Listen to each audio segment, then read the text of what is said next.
오늘은 예수님 소문을 듣고 저 예루살렘에서 갈릴리로 조사하러 온 바리새인들과 서기관들이 제사장 제자들 중에 몇 사람이 손을 씻지 않고 허겁지겁 음식을 먹는 것을 본 후에 예수님께 이게 이제 5절 말씀에 나왔어요. 그러니까 7장 1절에서부터 한 7절, 8절까지가 오늘 말씀이 나온 이유예요.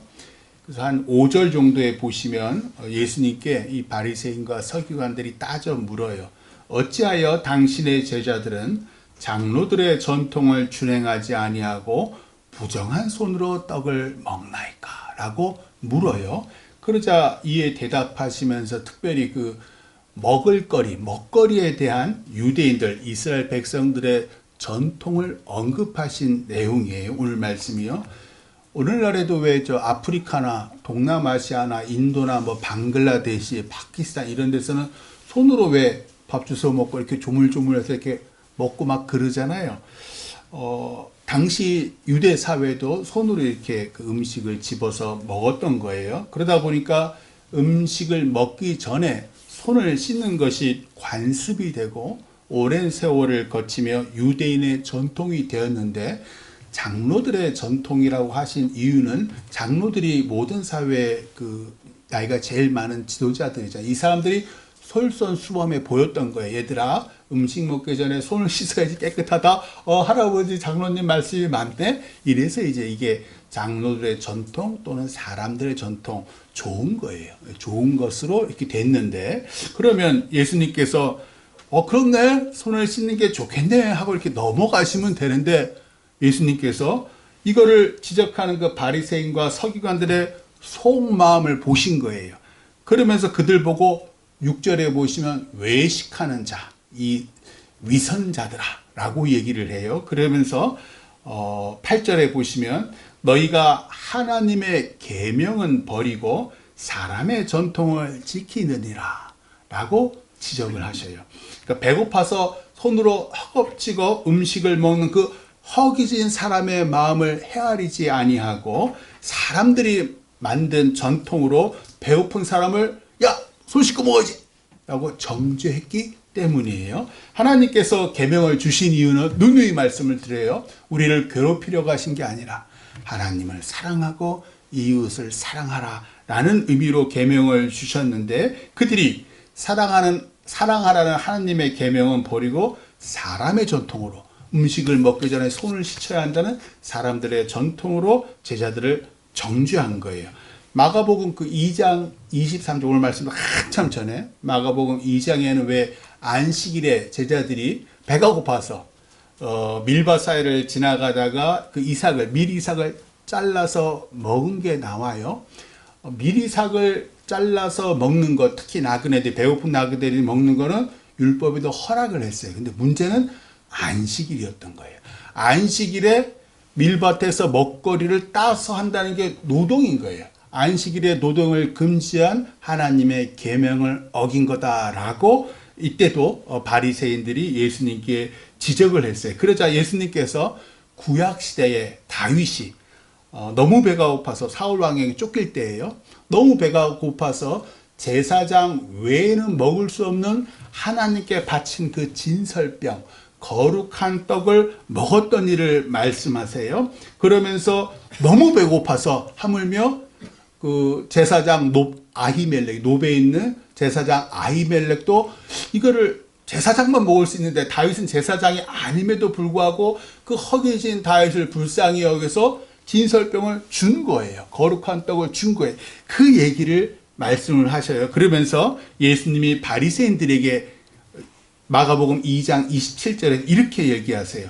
안식일이 사람을 위하여 있는 것이요, 사람이 안식일을 위하여 있는 것이 아니다 라고 딱 말씀을 하세요.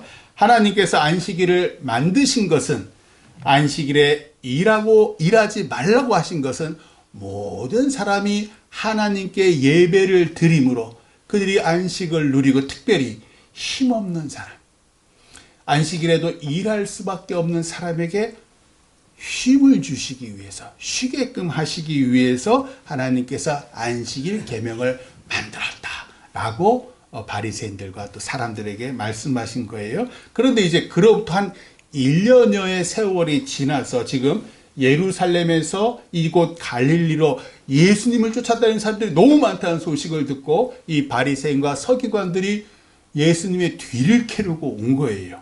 아니나 다를까 배고파서 손도 씻지 않고 음식을 허겁지겁 먹는 제자들을 향해서 사람들의 전통을 운운하면서 정죄하자 9절에서 예수님이 이렇게 말씀하세요. 너희가 너희 전통을 지키려고 하나님의 계명을 잘도 버리는도다 라고 바리새인들과 서기관들에게 얘기해요.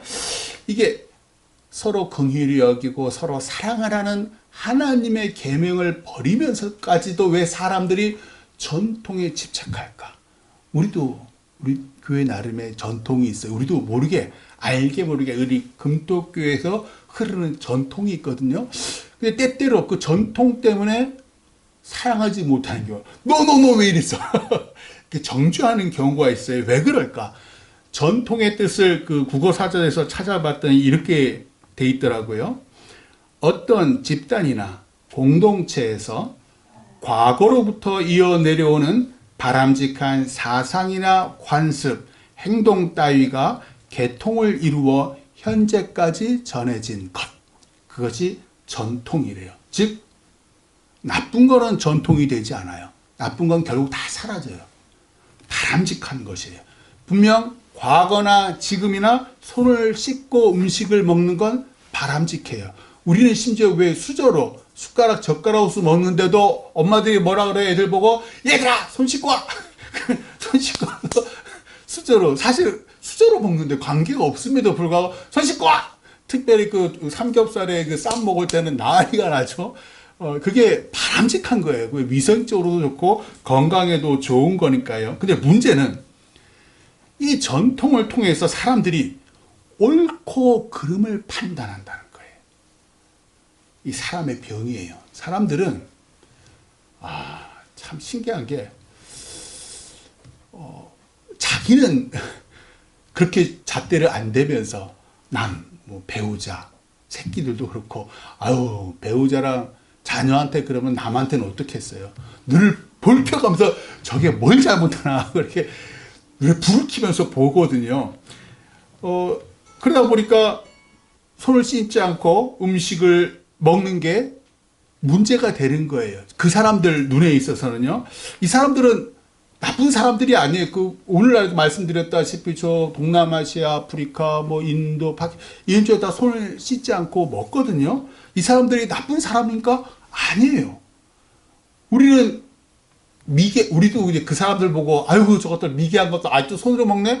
그건 우리의 전통이에요. 사실은 이 젓가락, 숟가락 쓰는 사람들이 많지. 특히 젓가락은 우리 중국, 한국, 일본밖에 안 써요. 대부분의 나라들은 젓가락 자체를 보면 포크질을 하죠. 이게 전통이에요. 전통인데 이것을 가지고 옳다, 그르다 정죄하는 것, 그게 이제 문제라는 거예요. 오늘 말씀 15절에서 16절 한번 같이 읽어봐요. 오늘 말씀 15절, 16절 같이 읽어요. 시작.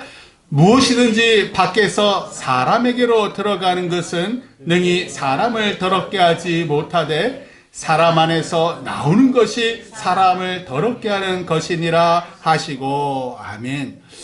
사람 밖에서 사람에게로 들어가는 건 뭐고 사람 안에서 나오는 건 뭘까? 아니나 다를까 이 무리와 함께 있던 예수님이 집으로 들어가시자 제 다리 쫓쫓쫓쫓 하면서 그게 무슨 뜻이에요? 하고 물었던 거예요. 그러자 18절과 19절 예수님께서 말씀하세요. 18절과 19절 같이 읽어요. 시작. 예수께서 이르시되 너희도 이렇게 깨달음이 없느냐? 무엇이든지 밖에서 드러나는 것이 능히 사람을 더럽게 하지 못함을 알지 못하느냐? 이는 마음으로 들어가지 아니하고 배로 들어가 뒤로 나감이라. 이러므로 모든 음식물을 깨끗하다 하시니라. 아멘. 근데 이 말씀은요, 유대인들에게는 아주 충격적인 말씀이에요. 왜냐하면 레위기 11장에 분명히 여호와 하나님께서 깨끗한 음식과 부정한 음식에 대해서 분명히 얘기를 하셨거든요. 돼지 먹지 않아야 돼요. 근데 우리는 돼지 잘 먹잖아요. 토끼 먹지 않아야 돼요. 또 낙타 먹지 않아야 돼요. 물고기도요. 지느러미가 있고 비늘이 있는 것은 깨끗한 음식을 먹지만 우리가 좋아하는 오징어, 문어 부정한 음식이에요. 먹으면 안 되는 거예요. 뭐 벌레에 대한 규정도 있고요. 여러 가지 자세하게 규정이 나와 있어요. 그런데 예수님은 모든 음식물을 깨끗하다. 밖에서 들어오는 그 모든 것은 깨끗하다. 그 이유가 뭐예요? 배로, 마음으로 들어오지 않고 배로 들어와서 뒤로 나간다. 그것들은 우리 마음을 더럽히지 못하기 때문에 모든 음식은 깨끗하다. 이거 대단히 파격적인 말씀이에요. 지금 유대 교도들은 그 왜 비행기 한번 타보신 적이 코셔라 그래가지고 유대인들 먹는 음식이 따로 있어요. 무슬림들, 이슬람교들도 그래요. 스님들, 그 사람들 요즘에 고기 많이 먹더구만. 근데 예전에는 고기 먹지 않았었어요. 그러니까 대부분의 이 세상에 존경하는 모든 대부분의 종교들은 음식에 대한 규정들이 다 있어요. 그런데 우리 기독교는 없어요. 왜? 예수님이 이렇게 말씀하셨기 때문에 모든 음식은 깨끗해요. 다 뒤로 나가니까. 그런데 하나님의 계명에는 없는데 한국 교회가 세운 전통이 있어요. 술과 담배에 대한 전통이에요. 잘 아시다시피 서양 선교사들이 조선 땅에 들어왔잖아요. 그게 구한 말, 막 일제시대 왔다 갔다 할 때예요. 소년들이, 어린 것들이요. 12살밖에 안 되는 것들이, 기껏해 15, 16 된 것들이 곰방개에 긴 곰방개에다가 거기에 연초를 넣어가지고 담배를 피는 거예요. 뿐만 아니라 이것들이 어렸을 때부터 막걸리를 먹고 술에 비틀비틀 거리는 거예요. 이놈들 봐라. 알고 봤더니 이유가 있어요. 당시에는 왜 한참 나라가 어지러울 때거든요. 그러니까 남자아이들이 얼른 국대나 끌려가고 막 이런 시기였어요. 그러니까 조혼 풍습, 일찍 결혼하는 풍습이 있었어요. 그러니까 일찍 결혼하면 예전에는 왜 결혼하면 상투를 틀었다 그러잖아요. 그러니까 내가 결혼한 상투는 어른이다 하고 보여주기 식으로 그 곰방대에 담배를 피고 그다음에 술을 어른이 되어 마시거든요. 어른이 되어 마신 거예요. 근데 이게 서양 선교사님들은 그걸 모르니까 이것들이 유교 사상, 유교 문화와 그 만신, 온갖 만신을 그때 우리나라 지금도 뭐 만신이 난리지만 만신을 섬겨서 이런 풍습이 생겼구나. 심지어 더 어린 아이들 7살짜리, 8살짜리 아이들이 아버지, 할아버지가 시켜서 막걸리 받아오다가 왜 그 막걸리 밑에 그 막걸리 찌기 있잖아요. 그 배가 너무 고프니까 그걸 먹고 애들이 이러면서 가는데 서양 성경 보니까 입에서 술 냄새가 막 튕기잖아요.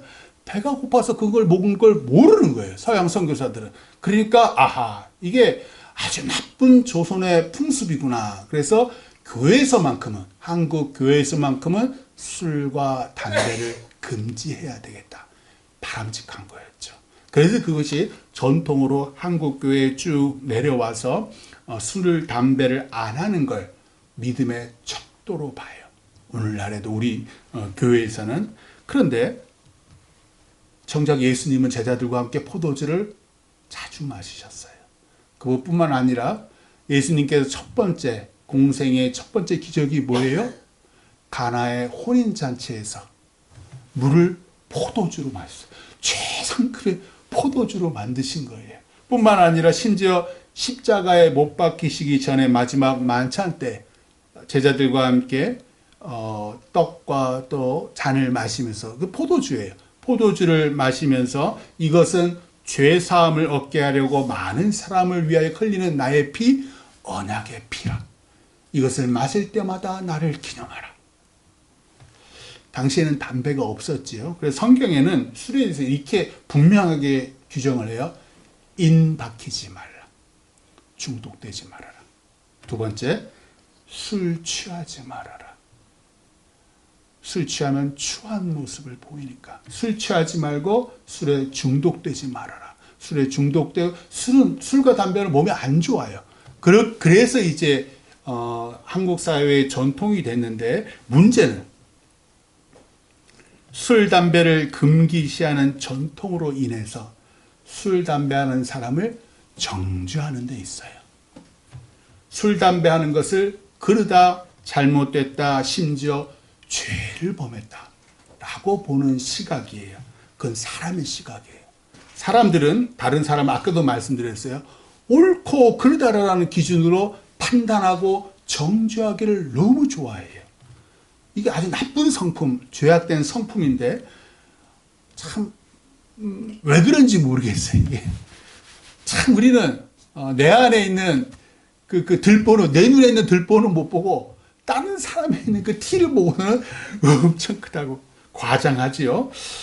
그래서 오늘 예수님께서 한국교회 분명히 말씀하셨어요. 무엇이든지 밖에서 들어가는 것은 사람을 더럽게 하지 못한다 라고 분명히 말씀하셨어요. 그런 걸로 다른 사람을 정죄하지 말라. 그러면서 예수님이 보시는 사람들의 진짜 문제가 이제 20절에서 23절에 나와요. 한번 같이 읽어봐요. 오늘 말씀 마가복음 7장 20절로 23절 읽겠습니다. 또 이르시되 사람에게서 나오는 그것이 사람을 더럽게 하느니라.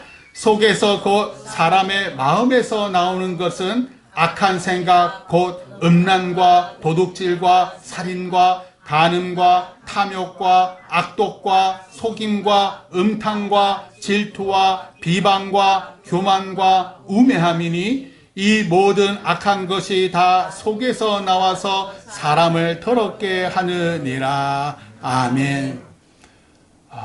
오늘 말씀 준비하면서 참 제가 철저히 죄인이구나 라는 생각을 했어요.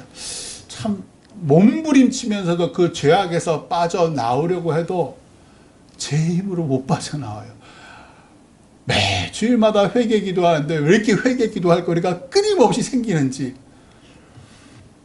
그래서 이제 우리가 하나님을 찾는 거예요. 내 힘으로 안 되니까, 내 결단과 내 의지로 내 이 죄악을 해결할 수 없으니까 우리가 하나님의 힘, 하나님의 은혜를 구하는 거예요. 우리는요, 입만 열면 상대방을 비난합니다. 특히 운전하시는 분들 자기 잘못 없어요. 다 남이 잘못했어요. 입만 열면 나 잘났어요. 입만 열면 너 못났어요. 왜 그런지 모르겠는데 특히 저 아내와 남편 있잖아요. 아내들은 하나같이 죄 지은 사람이 없어. 제가 지금 신방을 돌아다니보면 아내는 하나같이 다 잘했어. 남편은 하나같이 못했어. 신방을 제가 다 돌아다니잖아요. 왜 이렇게 남자들이 죄를 많이. 근데 아내들은 왜 이렇게 다 잘났어요? 우매한 거죠. 우매한 거예요. 비방하는 거고, 내 못난 거 못 보고 늘 상대방 못난 것만 보이는 거 우매한 거예요. 비방하는 거고요. 또 때로 질투하는 거고요. 우리가 그래도 저 살인은 안 했는데요. 도둑질은 안 했는데요. 라고 얘기를 할 수가 있잖아요.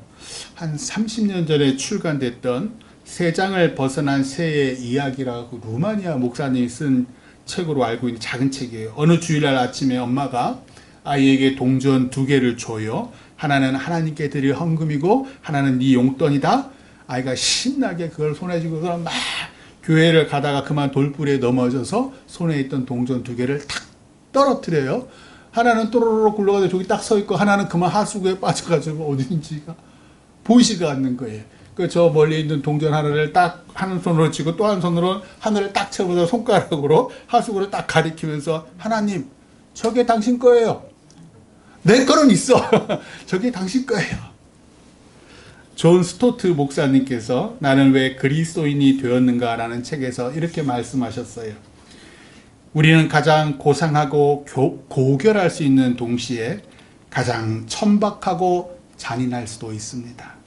우리는 하나님의 형상대로 지음받은 자답게 하나님처럼 행동할 수 있는가 하면 동시에 인간과는 전혀 구별된 짐승처럼 행동할 수도 있습니다.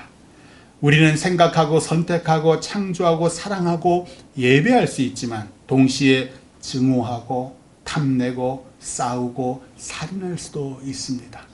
인간은 아픈 자를 돌보기 위해 병원을 고안하고 지혜를 얻기 위해 대학을 설립하고 하나님을 예배하기 위해 교회를 세운 존재입니다. 그러나 인간은 또한 고문실과 포로 수용소와 핵무기를 발명했습니다. 이것이 바로 우리 인간의 역설입니다. 우리는 고결한 동시에 저열하고, 합리적인 동시에 비합리적이고, 도덕적인 동시에 비도덕적이며, 창조적인 동시에 파괴적이고, 사랑하는 동시에 이기적이며, 하나님 같으면서도 짐승 같습니다. 팍 가슴이 와닿지 않습니까? 오늘 말씀 20절에서 예수님은 사람에서 나오는 그것이 사람을 더럽게 한다라고 분명하게 말씀하세요. 우리 안에 사랑과 믿음과 소망과 긍휼과 자비와 인내가 있어요. 근데 내가 원하는 이것이 나오지 않고 뭐가 나와요? 악한 마음, 악한 생각이 나오는 거예요. 제가 믿음 생활하면서 깨닫는 건 제가 원하는 바 선은 행하지 아니하고 원치 아니하는 바 악을 행한다. 사도 바울이 로마서에서 얘기한 말이에요. 왜 내가 원하는 바 선을 행하지 못하고 악을 행할까? 사도 바울이 그 이유를 로마서 7장 22절로 25절 한번 보세요. 로마서 7장 22절에서 25절. 마가복음 뒤에 한참 뒤에 있어요. 로마서 7장 22절에서 25절 신약성경 249쪽에 있어요. 249쪽 로마서 7장 22절에서 25절. 왜 내가 마음으로는 선을 행하고 싶고 거룩하게 살고 싶은데 왜 나는 이 모양 이 꼴일까? 왜 자꾸만 입만 열면 남을 비판하고 입만 열면 내 잘난 척을 할까? 그 이유가 로마서 7장 22절로 25절 다 찾으셨죠? 같이 읽어요. 시작. 내 속 사람으로는 하나님의 법을 즐거워하되 내 지체 속에서 한 다른 법이 내 마음의 법과 싸워 내 지체 속에 있는 죄의 법으로 나를 사로잡는 것을 보는도다. 오호라 나는 곤고한 사람이로다. 이 사망의 몸에서 누가 나를 건져내랴. 우리 주 예수 그리스도로 말미암아 하나님께 감사하리로다. 그런즉 내 자신이 마음으로는 하나님의 법을 육신으로는 죄의 법을 섬기노라. 아멘. 지난 주간에도 저는 목사잖아요. 말씀 안에서 살아보려고 참 무던히도 노력하는데 결국 실패합니다. 그런 저를 보면서 야, 하나님 아니면 나는 죄밖에 지을 수 없는 존재구나. 근데 믿음의 성숙, 믿음의 진전은 여기서 시작해요. 내가 할 수 있다가 아니라 나는 할 수 없다.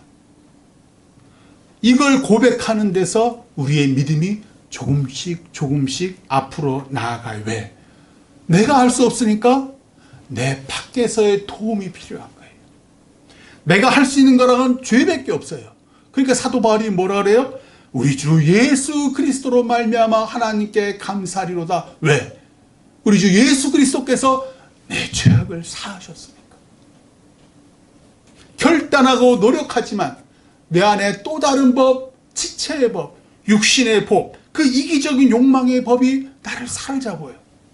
원래는 하나님 것과 내 것을 따로 구별해서 이 아이가 하나님께 드리려고 했어요. 부모님도 그걸 원했고. 그런데 돈이 사라졌네요. 재정이 부족하네요. 그러면 내 것이 없어진 게 아니라 하나님 것이 없어진 거예요. 이게 뭐예요? 도둑질이에요. 근데 그걸 도둑질이라고 여겨요? 안 여겨요. 오호라 나는 곤고한 사람이로다. 이 사망의 몸에서 누가 나를 건져내랴.